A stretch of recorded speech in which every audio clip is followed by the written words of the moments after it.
You ask Tiger to solve. This deals with linear equations with one unknown. The final result is a equals 18. Let's solve it step by step. Group all constants on the right side of the equation. Subtract 5 from both sides.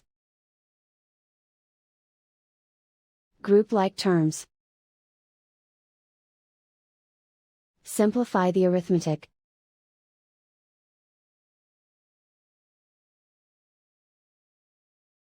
Isolate the a. Multiply both sides by 6.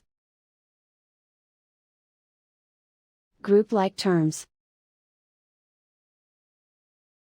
Multiply the coefficients. Simplify the fraction.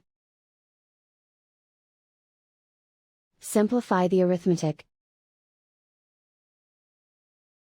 And so the final result is a equals 18.